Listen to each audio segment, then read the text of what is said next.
Star Wars has been pissing me off lately, and as someone who had Star Wars blankets on his bed until an age that I'm not comfortable sharing with on camera, I feel I want to talk about it.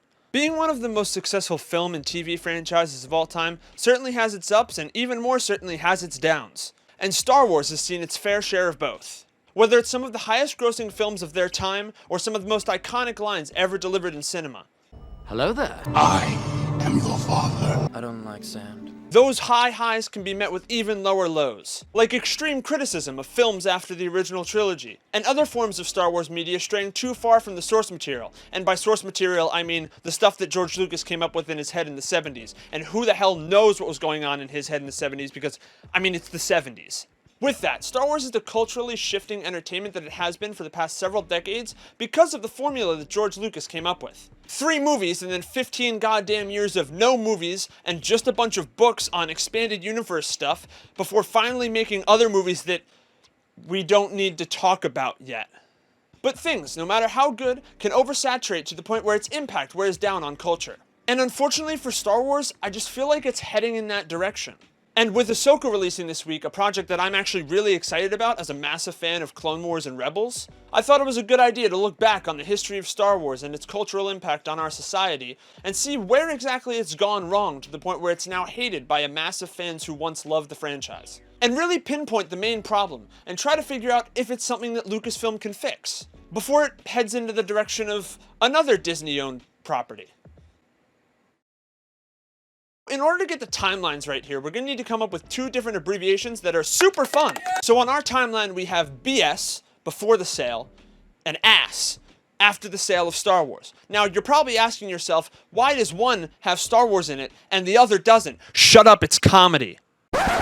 He wants to be funny for comedy. But what this shows is where I really think that Lucasfilm and Star Wars as a whole started to take a turn for the worst in selling to the real-life equivalent of Lord Business, Bob Iger and Disney.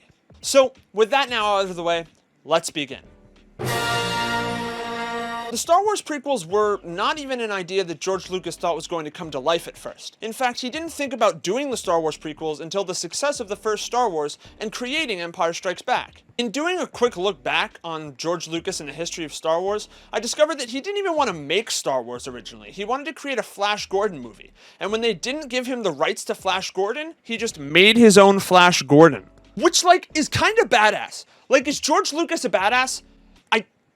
I don't think he's a badass. I want you to get out of this office right now. But once Jorge figured out this plan for another trilogy, let me tell you, this thing was planned out for years. So much so that Mark Hamill had actually had discussions with George Lucas about this prequel trilogy while they were filming and shooting Empire Strikes Back. And contrary to the current state of actors, Mark Hamill just said, you know what, screw it. I'm gonna tell an interviewer this on live television.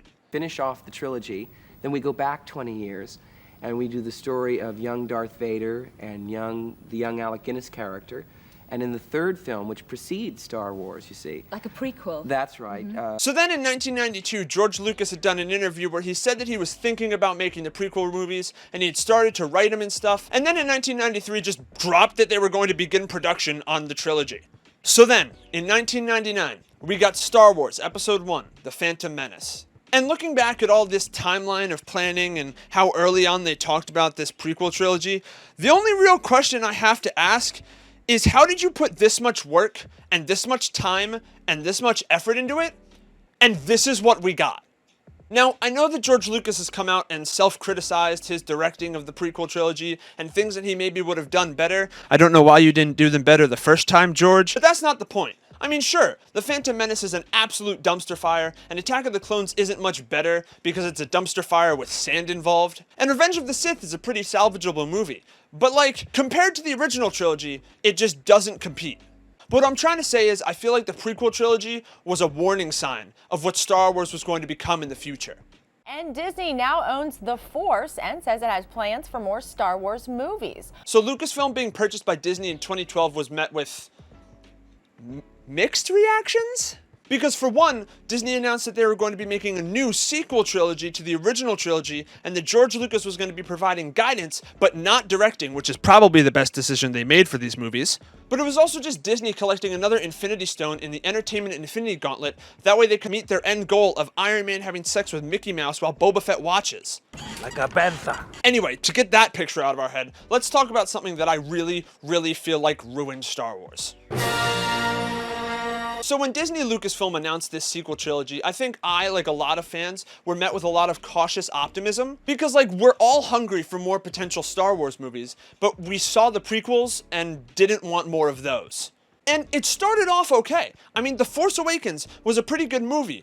I mean, sure, I really liked A New Hope, so naturally I liked A New Hope 2 Electric Boogaloo, but it certainly wasn't the worst Star Wars movie by any means at all. But then...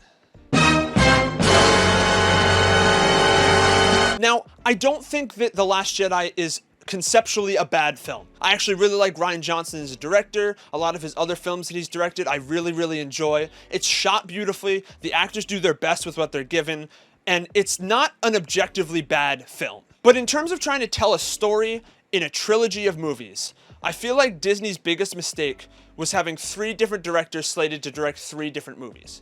Because at its core, The Last Jedi is an overhyped, elongated chase scene that doesn't even have a white Bronco or O.J. Simpson in it, so like, what's the point? The complete shift in Luke Skywalker's character as a whole from the last time we saw him to now makes absolutely no sense. Like, I get the events that happened to Ben Solo were really unfortunate for you because it was a member of your family, and that's probably pretty traumatic. And like, I'm sure it put a stress on his relationship with his sister and Han because it was their son. And like, I guess it put a relationship strain on everyone else too, which is probably why he exiled himself and cut himself off from one thing that really made him make that decision. Do I understand The Last Jedi now? The Rise of Skywalker, I can't even pretend like it's good or in any, like, there's nothing good.